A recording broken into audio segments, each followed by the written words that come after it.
Hi, this is Jerome Joseph, and I'm excited to be on this live show. This is actually my first time going live on Facebook, LinkedIn, and YouTube. And I wanted to do this on a regular basis because I've had a lot of people coming up to me and asking me questions when it comes to branding. So if you're watching this, and you could be watching it at any time in any part of the world, please feel free to email me. There's a link down here. Email me if you have a question related to branding, and I will talk about it during my shows. And we're going to be doing this very often, so you can watch it live now. You can watch it live on YouTube later on. It's entirely up to you. So today's topic is going to be about brand storytelling. Now, I met a CEO recently, and we're talking to him about consulting with his organization. And he said to me, he showed me a picture of his brochure. His brochure had his product and all the product specifications. And he says, what do you think of this? And I go, it's not good enough. He says, why is it not good enough? And I said, because it tells me about the product, but it doesn't tell me about your brand. It doesn't tell me your story. Why I should believe in you, and what is it that makes me want to connect with you? I said, in essence, you are missing a very strong emotional angle for your brand and your products.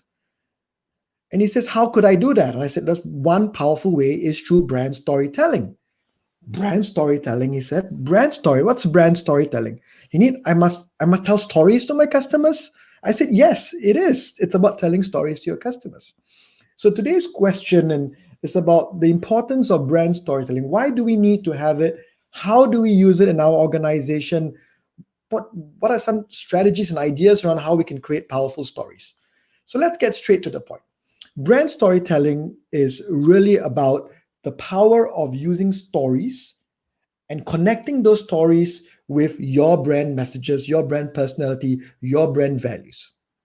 Now, think about that, right? Think about the time when you were young and think about some of your favorite stories, right?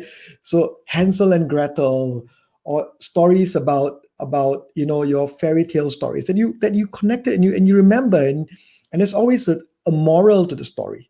And people, as you realize as you grow older, they remember stories more than anything else because stories leave an imprint on you. I remember giving a speech last year to an audience in Indonesia. And as I gave this speech, and I finished about 500 people in the room, when I finished that speech, and I had a lot, it was about branding and brand strategy, I ended my speech with a powerful story. Now, when I finished it, people came and talked to me. Most of them, most of them focused on that story that I told. Now, I had a lot of great content in that speech, and yes, they acknowledged it, but the one that really hooked on and stuck in their mind was that powerful story. And even till today, some of those people, when I connect with them, when I talk to them, remember that story. So the power of storytelling is something that should be used as an advantage for your business. So if you're an SME business owner, for me, or you're an entrepreneur, please think about stories that you can use. So the question is this: what are some of the stories that I should be telling? Well, there's a whole range of stories you could look at, right? So you could look at stories from an external perspective or even from an internal perspective. Let's talk about external. So when you think about stories from an external perspective, you could tell stories, for example, about you. If you're a CEO, if you're a founder of the business, a story about you. What made you do what you did? How is that going to impact the lives of the customers that come and do business with you? Now, think about Steve Jobs, think about Richard Branson and their story, and how that is tied in so powerfully with their brands. So, stories about the founders, the stories about heroes in your organization could also work really well. You could tell stories about customers who have successfully used your product, or customers that have been served by you. So, again, these are stories that you could also tell. It could be stories around what you stand for, your values in the world, right? Your values to the world and to your customers. And could have stories around that. You could also do this from an internal perspective in your organization. You could tell stories about how your people can lift your brand, how your people can deliver the brand by telling stories about other employees who have done it, or telling about stories about customers who have been so impacted by your brand that they remain loyal. And these are powerful stories that you can also create inside your organization. Now, this is what I do. I'm going to give you a quick tip. If you're in selling, if you're in sales, I tell my entire team whenever they're out there talking to a client and selling to a client, I get them to learn by heart between 5 to 10 signature stories for my business. So when you're in a sales environment, you now know by heart a whole bunch of stories. And based on the context of the conversation, you will start telling those stories.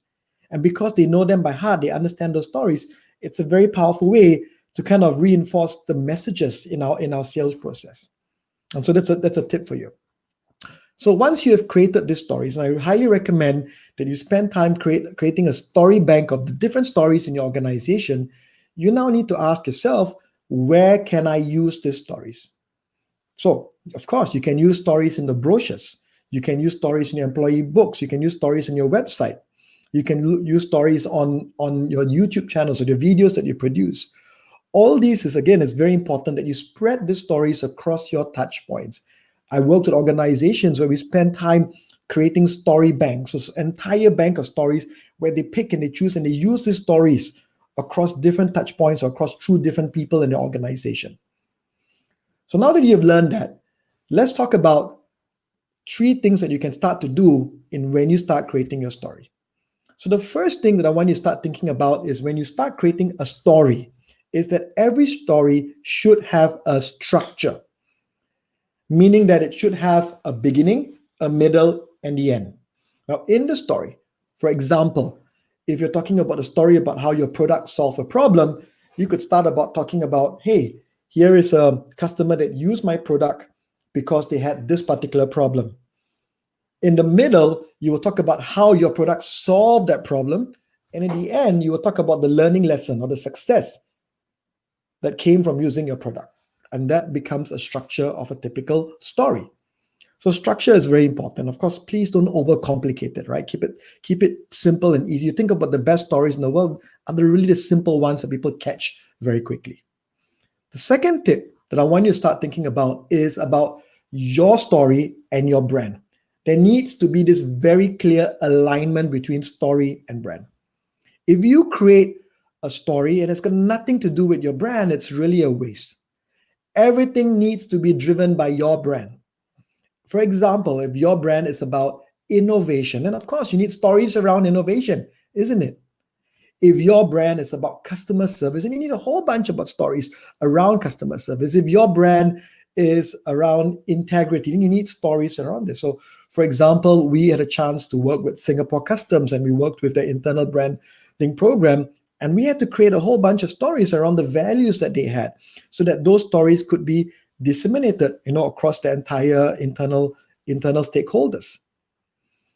The third thing when it comes to storytelling is about keeping it real, keeping it about your people.